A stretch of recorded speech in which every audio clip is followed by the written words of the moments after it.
interjected that my first question is entirely selfish because I'm a May Taurus. So I need to know. Are you? I'm a May Taurus, yes. Oh. Did you make wild a May Taurus on purpose? No, honestly, my nephew's a Taurus, and he's just the cutest thing, so.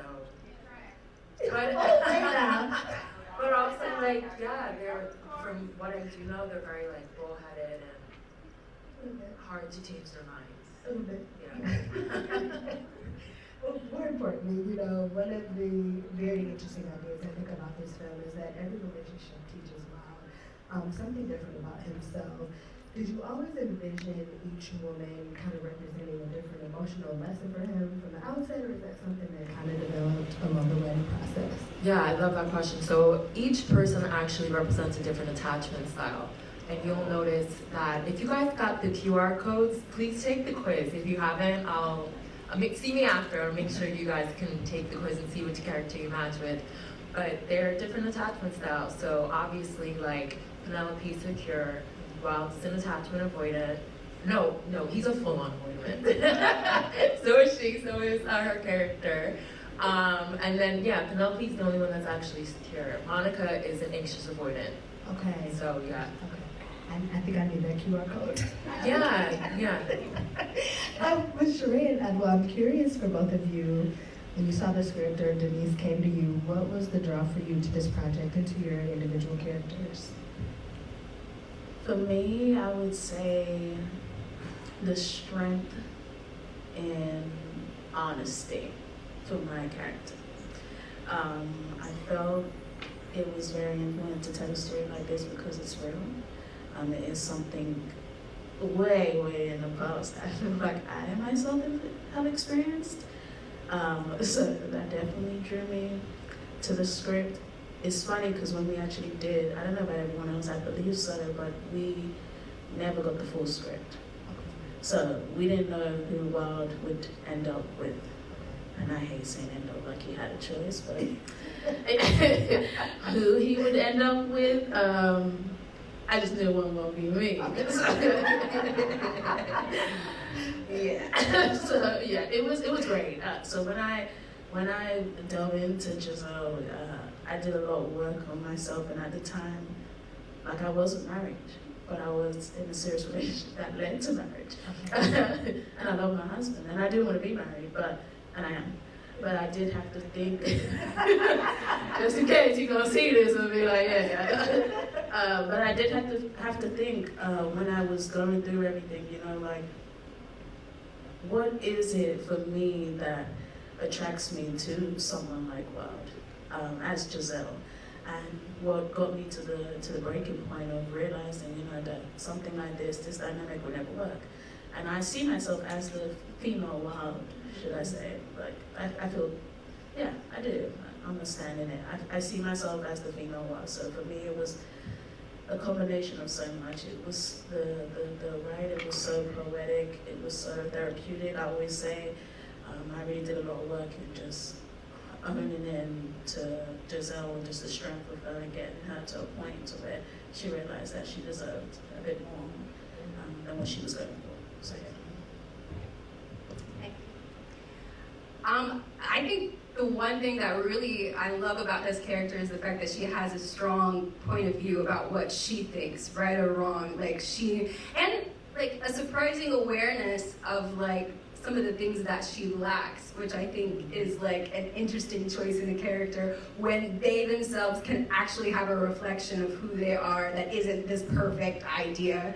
And I think that is just exciting because it gives you as an actor some room to kind of play and make decisions, but to also anchor yourself in like, this is like what your character thinks, and the language being so fun to play with and so weighted, you know, I think it's just, it gives you room to play with and like carry emotions that you really don't get to experience as much unless you're doing like Shakespeare or something where it's all like, but to have it in a contemporary language is really fun to play with. Yeah. And I think, as you said too, like it feeling real. Like, I want to talk about, you know, the direction a little. I know Joseph's not here, but just those conversations, because, you know, you almost feel like you're in the room, like when these conversations are being had. You know, Rob does talk to camera sometimes too. Can you just talk about deciding the look and feel and tone. Oh, absolutely. So, I mean, but to your point, the writing, the script kind of stemmed from all the things I never got a chance to say. You know, when you leave a conversation, you're like, oh, I should have said that. That would have been so great. And then you're like, oh, well, I'm never going to see that person again. Yeah. I always kind of get emotional a little bit at the end because there's so many, like, not that many, but like, the Rolodex of men that I've known where I'm like, yeah, I'm literally never going to see you again. Yeah. And it's just like, ugh. But the whole concept of this was the fact that people stay with you, even and that's important too. And just because it ends doesn't necessarily them staying with you doesn't necessarily have to be a bad thing. I believe when you love, it is truly a cellular thing that becomes a part of your DNA, and that's what Lau said. So when it came down to the direction, Joseph's intent was really just to be like a fly on the wall, cinema verite, so that the audience can really feel like they're a part of this just as much as the characters are finally like having this palpable moment with each other. And you're just sitting there, a lot of it also really spawned from like the women that I knew, the guy I was dating. I'm like, not so much like angry about it, but more so just like, I wonder what their dynamic is like. Yeah. I'm just curious, like, what are the conversations that they're having that I'm not having? No, not even out, but it's just more like, what conversations are they having, Yeah. Well, I want to ask you, like, what conversations are you hoping the audience will have? Oh, gosh. I think beyond I really want people to understand their attachment styles, because I think it's so, do you know? I love that. Attached, I love it. It changed my life. You're secure? You can sense that.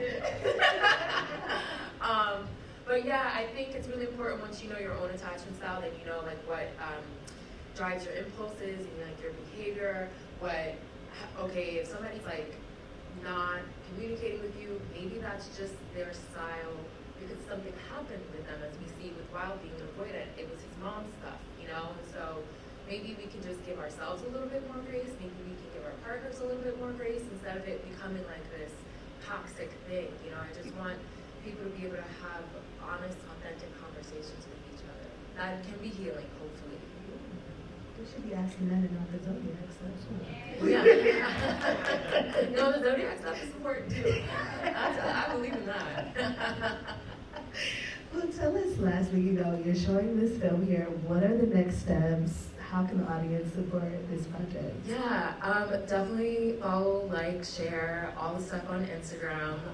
We'll be rolling out on our website and on Instagram the next places that we'll be going in terms of our film festival circuit, because we plan to hit a lot of cities in North America, and follow these girls. Of course, they're both doing amazing work outside of this, and they're just, I can't say enough about working with them.